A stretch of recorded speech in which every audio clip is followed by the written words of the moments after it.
Good afternoon, everybody. Thank you for joining my live stream.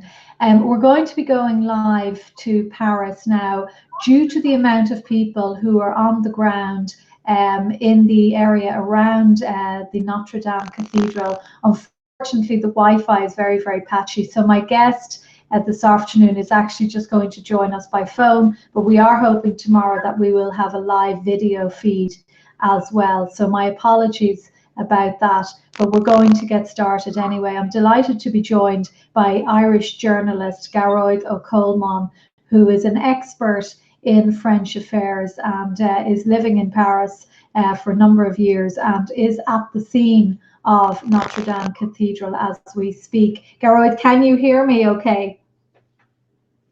Hi, Gemma, how are you doing? Can you hear me? We can hear you well. Gearoid, could you just fill us in on the scene around you there and what your observations are? Well, I'm just standing across the quay from Notre Dame Cathedral, and it's surrounded by police. You've got the police, and the entire area is cordoned off now. So, it's just people are thronging really to the area. And you have, a lot of congestion. The metro stations are closed in the area, so it's quite busy. It's, and there are huge crowds here, and it's unfortunately this is why a lot of the film crews here can't get internet connections. So it's huge connectivity problems, obviously, congestion. Sure, and Gearoid, often. I'm looking at Often it's more difficult. I know as a journalist, sometimes when you're reporting from scenes on the ground, it's the people who are back with internet connections on the other side of the world who actually have more sort of breaking news. So it appears to be the case that at the moment, the cathedral, by and large, apart from the loss of its magnificent roof and spire, but by and large, the damage does not seem to be as extensive as was first thought. The organ has been saved, and the crown of thorns, which is believed to have been the crown of thorns that was placed on the head of Christ at the time of the crucifixion, that appears to have been saved, along with many other important works of art. Is that the case, Gearoid? Are you hearing that? Yes. Now, the crown of thorns is, I saw that in 19th of March. I mentioned that, I think in my article I wrote last night. I was saved. The nail, one of the nails from the cross was saved, and there's part of the cross, so it was just saved. Relics of Saint Denis, the patron saint of Paris, I think have been lost. I don't know exactly what they were. There's a tunic from Saint Louis, one of Louis the Ninth, the great French king and saint, one of the, I think the only king in history who was canonized as a saint. That was saved. Artworks, most of the important artworks were actually taken out a long time ago anyway, because they don't keep all the art. They haven't kept all the artworks all the time in the cathedral, so they tend to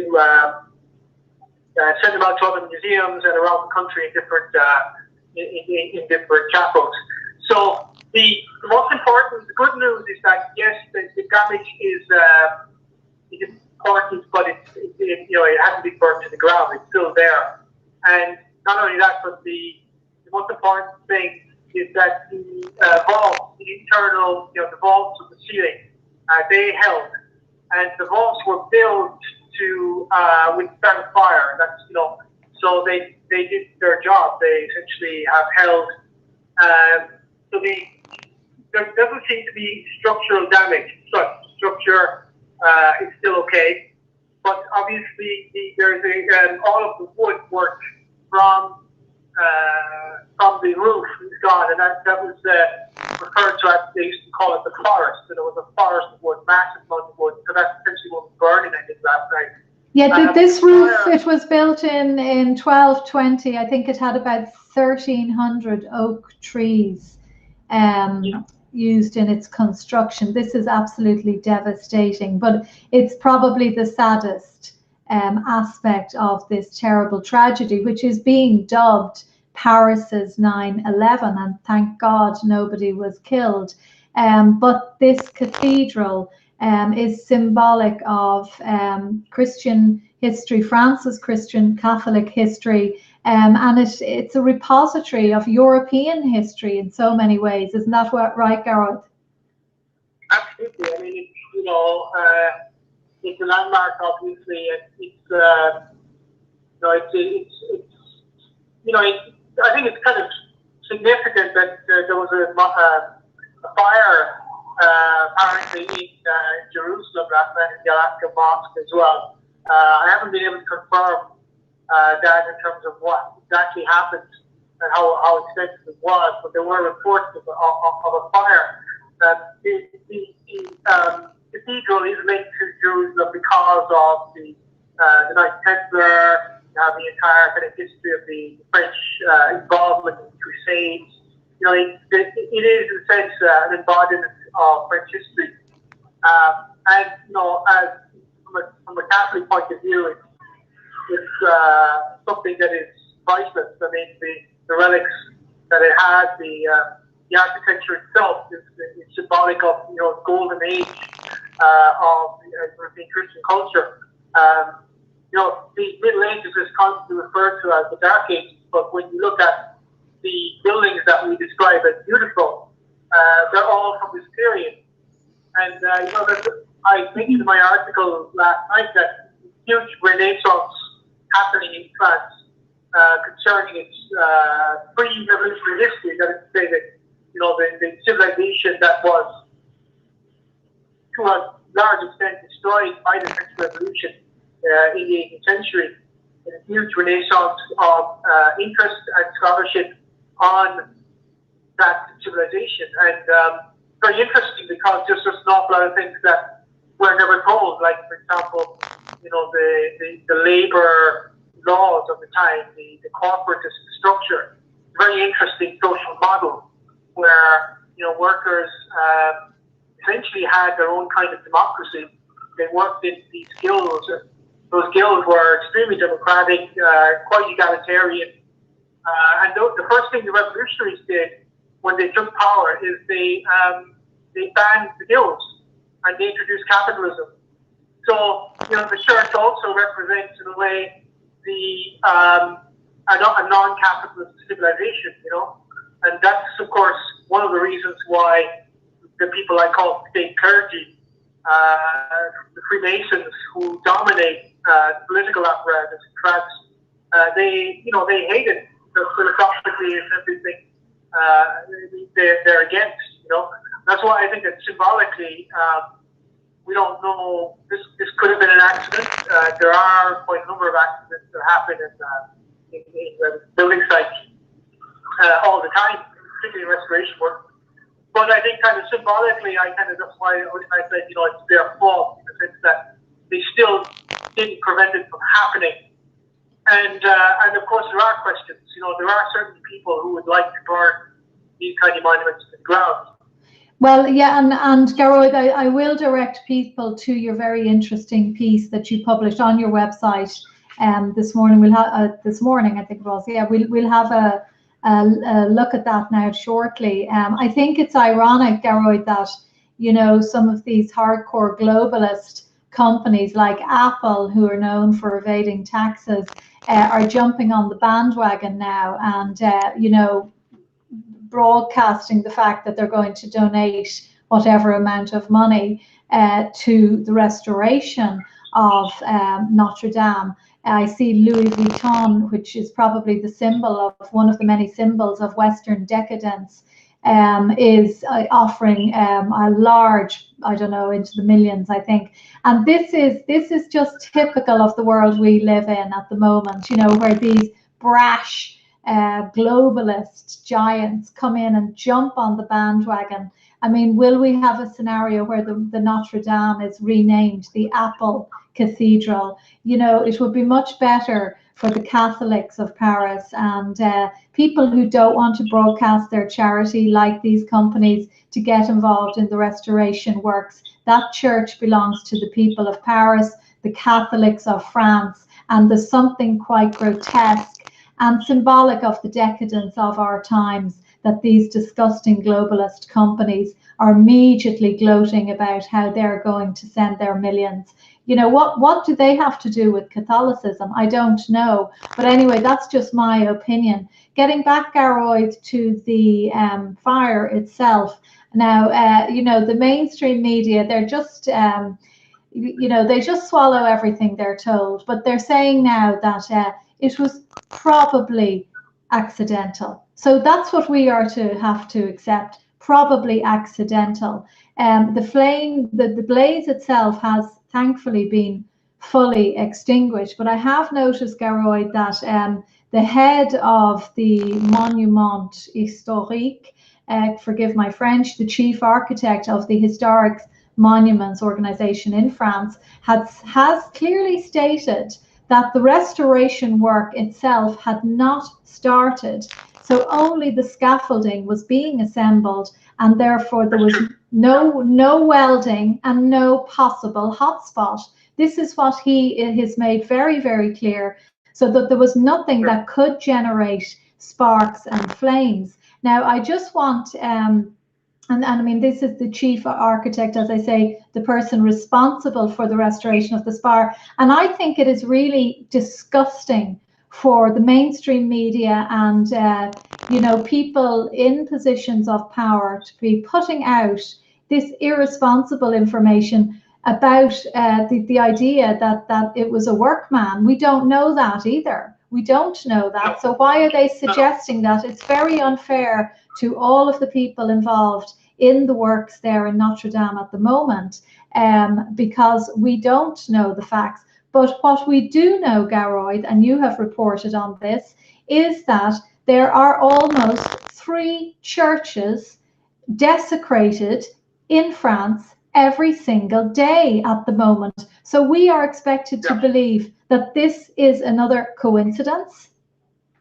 Gearoid. The thing is, this is never reported in the media, so most people are unaware of that fact. Now, the break-ins, the desecration, the vandalism in churches is intensifying. We've had about 1,000 in last year alone. Now, can we just repeat that figure? Just Gearoid, I just want to repeat in case our listeners did not hear. 1,000 churches, Catholic churches more than 1,000. I think it's 1,016 or something like that.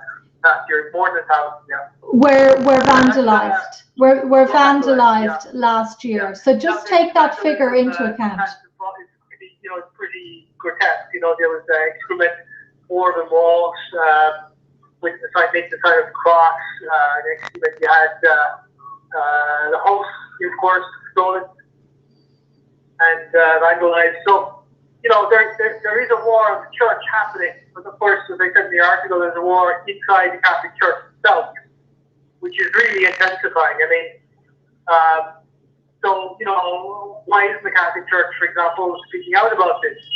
You know, who's running the Catholic Church?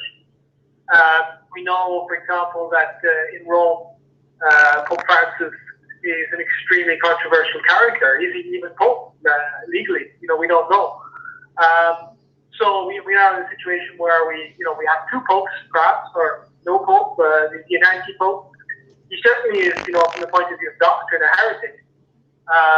And you know, the discussion that's taking place here among theologians is, you know, should he be deposed? Can he be deposed? What does this mean? You know, it's very, very serious when you have people like Cardinal Sarah. Cardinal Sarah is a Senegalese bishop or cardinal. He's very popular in France. You know, he's been very, very clear about what's going on in the church right now. So we're in a situation where you've got a civil war within what's left of Christendom, and I stress that because there's about 5% of people in France who actually practice Catholicism. We're talking about a tiny minority right now of what was the religion of everyone. Now 5%, you know. So I just hope that that the European Union starts protecting minorities, not the kind of minority protection racket that it has right now, because we're certainly a minority. European Catholics are a minority right now. So I hope that we get some kind of minority rights. So the attacks on the churches are 3 every day apparently. You never hear anything about it. You never hear anything about it in the media. I don't know if you can still hear me. I can, yes, Yep. yeah. I believe that there's in the media. I mean, you can read about this in foreign press, in particular Russian press, where they're more interested in Christianity. So why don't you read about it in the media? Well, it's because people are living in a republic which has a different religion. The French Republic is not a secular state. There is no such thing as a secular state. This is one of the great myths of modernity. People think, oh, we live in a neutral state. No, we don't. We don't live in a neutral state. One of the problems of modernity is that the Enlightenment philosophers thought that they could create a state that was universal, that would allow everybody to practice sort of their own religion or their own religion, and that the state would remain neutral. But in reality, in order to do that, they formed societies that became in themselves parts of a new religion, and that religion is Freemasonry. And Freemasonry is a religion, and it's not just people like me who are saying it. That's what they say themselves. They study it. Like, so, for example, the former French Minister of Education, François Fillon, said in one of his recent books that Freemasonry is the religion of the Republic, and the Freemasons are the clergy of the Republic. So that's what I was referring to in the article when I talked about the state clergy. Now, we are not part of that religion. We're not allowed to participate in their services, not that we would want to, but most people don't realize that there's a state religion, and the state religion makes the laws, and then it rules over the citizens. And it's not an open society. It's a closed society. It's not secret in the sense that it's there and everybody knows it's there, but it is secret in the sense that nobody really knows what it is, including people who are part of that confraternity. Most of the people in the lower echelon, lower ranks of Freemasonry have no idea what Freemasonry really is. And I know people, I know Freemasons. They're not, they're some very nice people, but it's a kind of people who are drawn to that set, do it for career reasons. If you want to get, if you want to advance in state nobility, then you have to pass by Freemasonry. That's what François Hollande, former French president, said. You have to go through Freemasonry. So I think one of the reasons for the decline of Catholicism and Christianity is that it simply has been replaced by a different religion. And that, unfortunately, most people are unaware that they do live in an extremely religious society, but it's just not their religion. Yeah, very well put. And your article, it's called Notre Dame de Paris, Fire and the War on Beauty. And people can find that. I tweeted it earlier, and I will tweet it again later. Look, when we talk about the Freemasons, some people just switch off because they say conspiracy theorists. It's difficult for people to absorb because they are a secret society. We are not allowed to inquire into exactly what it is they get up to, but you only have to go into most Irish towns to find a Masonic hall. And it is the case that at a certain level of the Masons, you have to make a decision whether you're willing to spit on the Bible or do something derogatory towards the Bible or not. And this is what is believed to be the case, and I believe it to be the case. There are serious questions, but look, there's absolutely no doubt that the Catholic Church has been infiltrated. The hierarchy is rotten to the core. Pope Francis is not my Pope, that is for sure. And any member of the hierarchy who protects child abusers or pedophiles is not a Catholic, full stop. But I want to, Gearoid, just play a short clip from Fox News just there recently in the last few hours, when a guest was invited on, and as soon as he started to talk about the other attacks on churches in France, here's what happened. Thousands of miles away.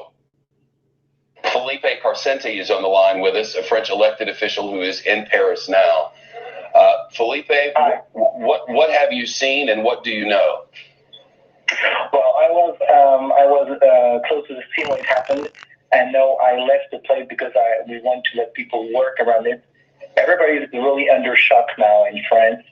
I would tell you something. It's even if nobody died, and it's like a 9/11. It's a French 9/11, you know, and it's a big shock. I mean, this church was there for more than 850 years. Even the Nazis didn't dare to destroy it. And you need to know that for the past years, we had churches desecrated each and every week in France, all over France. So, of course, you will hear the story about the political correctness, which will tell you that it's probably an accident. Sir, we're not going to speculate here of the cause of something which we don't know. If you have observations or you know something, we would love to hear it.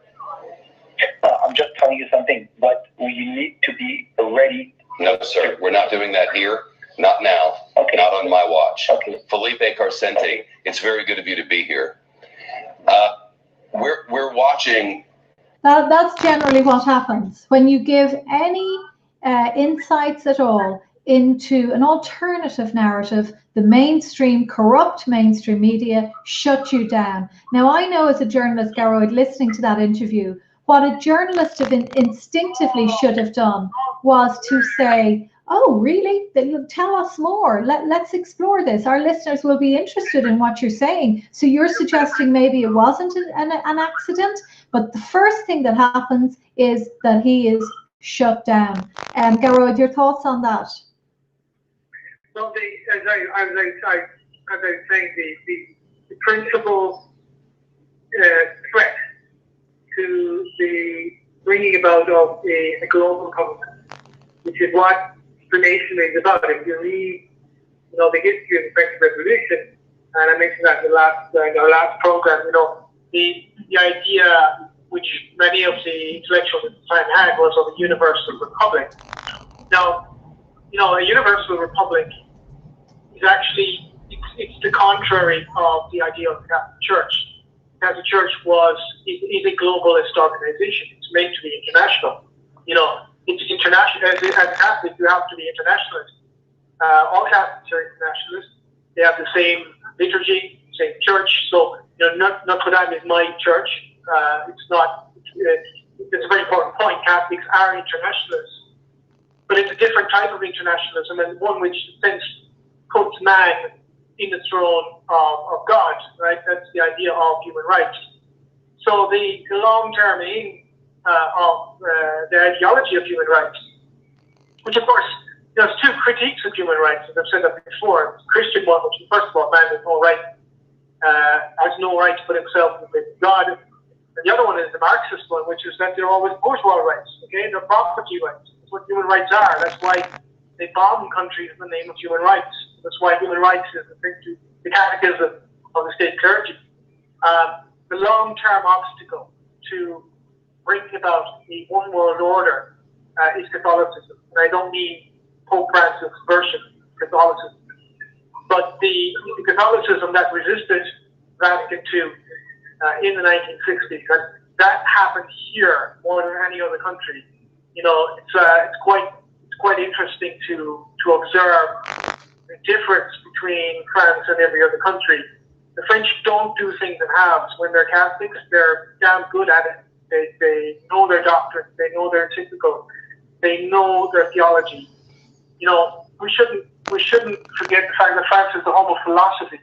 The reason why, it was the philosophes who created the French, the mythology of the French Revolution. But the high point of philosophy in the West was here in Paris when they formed the university. And this was the period when the cathedral was constructed. 12th century France, in 12th century France, people like Albertus Magnus, Thomas Aquinas, not only perfected human reason and insisted on the necessity of reason, that reason would enable them to know the truth. That was the idea of the university, is that it would create a platform for the perfection of reason. The university system, when it was set up, was meant to be a debating chamber. So one of the methods they had teaching was to put people on, two sides of the auditorium and say, debate this, does God exist or not? Because if it doesn't, that's a problem, because I want to know the truth. So the whole idea of the university was the search for truth. And this, of course, created what we call modern science. Modern science is a creation of the Catholic Church. Modern civilization is a creation of the Catholic Church. The Masons have really done an enormous amount of damage to not only our spiritual history, but our intellectual history. And I think, to come back to what they fear about the Renaissance that's happening in France, is that, week after week, books are coming out about this. If there's any language I would recommend people to learn nowadays, it's French, because there's just a ton of fascinating stuff. In the last 10 years, I've kind of had to change my own view of the world many times since coming here, and sort of, I came here as an atheist, very anti-clerical, very anti-Catholic, which is understandable from an Irish perspective because of our own experience in the last 20, 30 years. And we all went through that sort of nihilism of the 90s. And, but I do think that the France is going to be, in this century, the theatre of the final battle between Christendom and these forces we're talking about, these Masonic forces.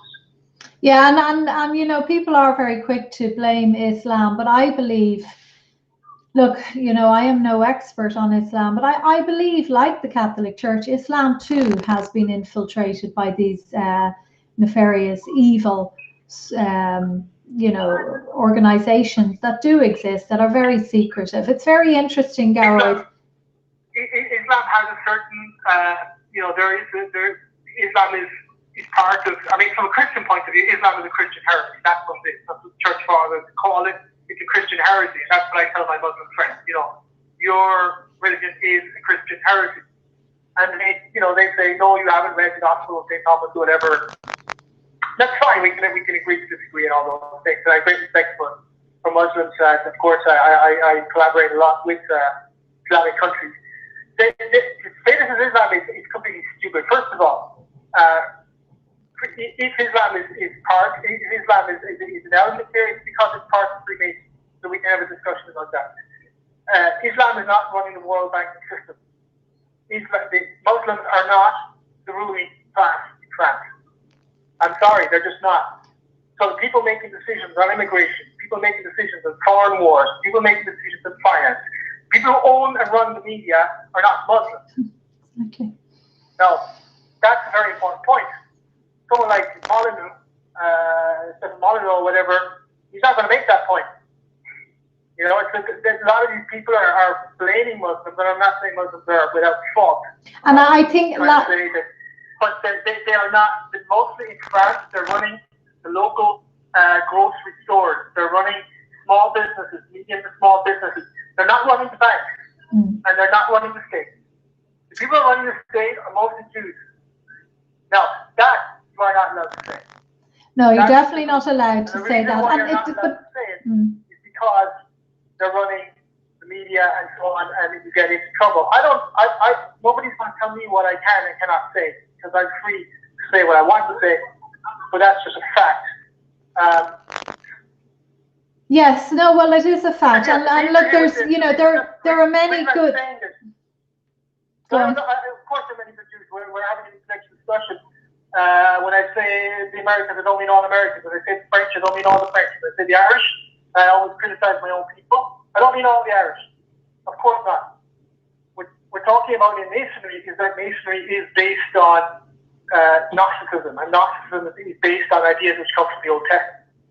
So it is quite Jewish in its origin. But as we as Catholics incorporate Judaism or Hebrewism, if you like, into our own belief system as well. So we need to be analytical in the way we talk about that. But you're not allowed to talk about it. That's the point. You're not allowed to talk about it. So blaming Islam is like, okay, so we're going to blame the little guy. We're going to blame the guy who's come in here and set up a little grocery store. He's the problem.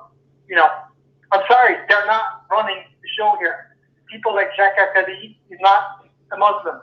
He's not a Muslim. He's one of the people who selected Emmanuel Macron.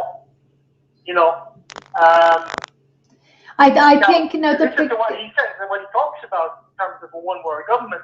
He's very clear what he wants. He wants the capital to be Jerusalem, and the reason why I mentioned the Al-Aqsa Mosque in Jerusalem, because Zionists want to destroy the Al-Aqsa Mosque and they want to rebuild the temple. And this goes back. This is in Freemasonry, the idea of Solomon's Temple, the idea of Gnosticism, of Kabbalah, and so on and so forth. It's quite complicated. But, again, this is what these people want to do. So, the Muslims, there are globalist Muslims and there are anti-globalist Muslims. Just like there are globalist, Catholics and anti-globalist Catholics. But people who start blaming the Muslims, they're really, they're helping the New World Order. They're doing exactly what the Masons want, because in France we have an intellectual called Eric Zemmour, and he's Jewish. He's a good writer, and his whole idea is, well, it's the Muslims. And then he says he's an atheist, but he goes to a synagogue and puts on a kibbutz, talks to his friends, and he supports Israel unconditionally. This is the problem. Okay, Gearoid, I'm going to just ask you just to hold there for a moment, because this is not an ideal arrangement, and I'd much rather have you on video, and where we can actually, I'd like to, see some of the scenes there. So I'm hoping, Gearoid, that we will be able to reconnect. I don't think our sound has been great today. So we're going to aim to try and get you back tomorrow, where there'll be more of an update, and we'll have a little bit more information on exactly how this happened. But I think the story that's being put out now is that, well, we're not going to tell you. We're going to suggest this and that and the other, and then there'll be a big long review into this, and the public will never be told the full facts. But certainly it looks incredibly suspicious. But Gearoid, we will let you go unless there's anything you'd like to say before we finish up. No, unfortunately, I apologize for the bad internet connection here. Maybe that I'll be able to rectify. Hopefully, I'll be able to rectify that tomorrow. But I think, the main story here is, first of all, Christians are a minority. They're a persecuted minority in Europe. But I do think that it is dangerous, because there is a civil war scenario developing, and that civil war will be between Christians and Muslims. But there shouldn't be any civil war. We can have a society where Christians, Muslims, and Jews live together. But unfortunately, there are people in the world who want to pitch one group against another, and we shouldn't fall into that trap, because once that happens, there's no end. There's going to be no end to the violence. That's right, so I think you're right that there is a possibility of arson, but we need to be very careful about who we blame. I've said Masonry, but I mean it more in a kind of symbolic sense, as part of a long, long war that they're waging against Christendom. Like, for example, you're not allowed to have cribs, Christmas cribs, and so on. And there's a big controversy every year because of Christmas symbols and so on, which is ridiculous, Mm-hmm. And Gearoid, they're the ones in power, and I just think I would, you know, they're not all Jewish. I think, you know, let's say that masonry is intellectually linked to the Old Testament, and that's why a lot of Jews are attracted to masonry, but they're certainly not all Jewish. Okay, so, and Gearoid, very careful in how we talk about that and articulate a response to it.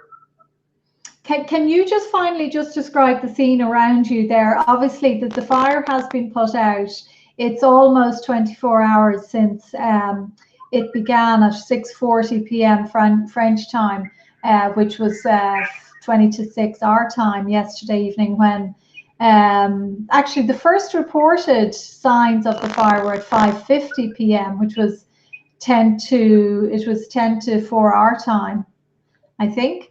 And then the spire collapsed at 6:53 p.m. Paris time, and at 7:07 p.m. the roof collapsed. And I know those of us who were watching it, you know, it was quite reminiscent of 9/11. You just see the sudden collapse and you think that doesn't look right at all. But, you know, we'll always think that, and I thought it last night when I watched that spire collapse. And I will always think it when I watch the Twin Towers collapse, and nobody will make me think otherwise, because that is what I believe. Something is definitely not right about the Notre Dame fire. But thankfully, most of this magnificent cathedral appears to have been saved, and we should thank God for that. So, Gearoid, we'll let you go. The spire, for example, the spire was put there in the 19th century. So it's not the spire, rather.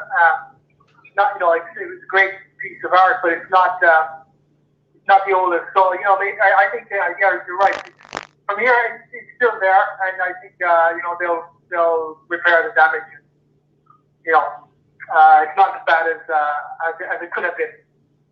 Okay, well, Gearoid, thank you very much for joining us this evening. We really appreciate it, and I definitely we'll hopefully talk tomorrow. Anyway, that's the plan, and where we'll get a lot more of your thoughts, which are so interesting, on what is happening in Paris and in France at the moment and throughout the continent.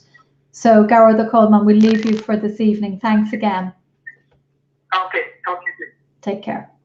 So thank you everyone for joining us. That was a little bit of an impromptu interview with Gearoid the coleman, who's very experienced. You know, he's a philosopher. He's got some really fascinating insights into what is happening, and he's absolutely right in terms of this knee-jerk attempt to point the finger at Islam and Muslims, ordinary Muslims, because we saw some accounts last night which appeared to be Muslim in nature and appeared to be celebrating the fire. But we don't know, are these fake accounts? We don't know, are they being set up to try and pit Christian against Muslim? Because that is what the globalists want. That's why they've brought all of these alien, that's what they are, alien cultures into our culture here in Ireland, pitting people against each other, people with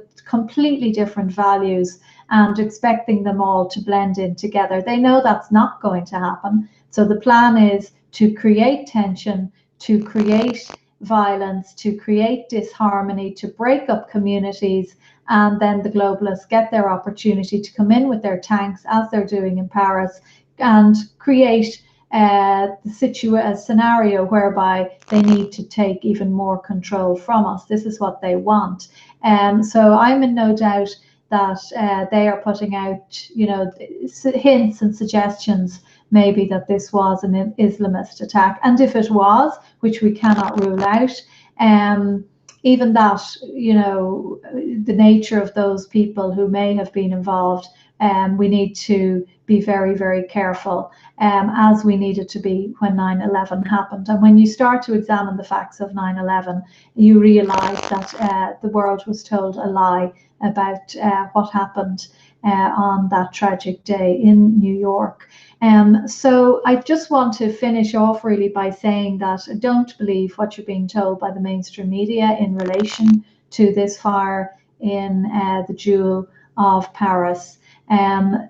Think very carefully about what you're being told, And I also think it is a good opportunity, given that this is Holy Week, for us to appreciate the fact that we are still relatively safe in this country, and that those of us who do choose to still practice our faith feel that it is safe to do so, but we don't know the day or the hour when it will become unsafe to do so.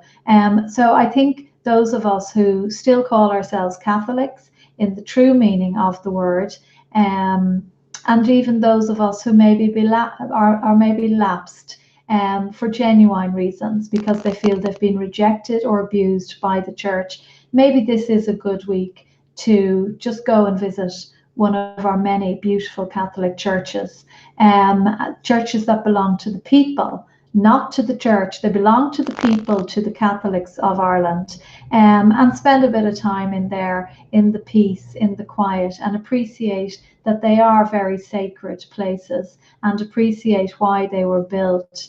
That's what I would love to see people doing, rather than splurging on there's a time and a place to splurge on Easter eggs. But, I think this week it is the most important week for Christians, and maybe we should try in Ireland to reclaim a little bit of that and get away from all of the superficial materialism which is destroying our culture and our country, and breaking up the great community that we are as Irish people. So on that note, thank you again for listening, and I'll be back again soon. Take care.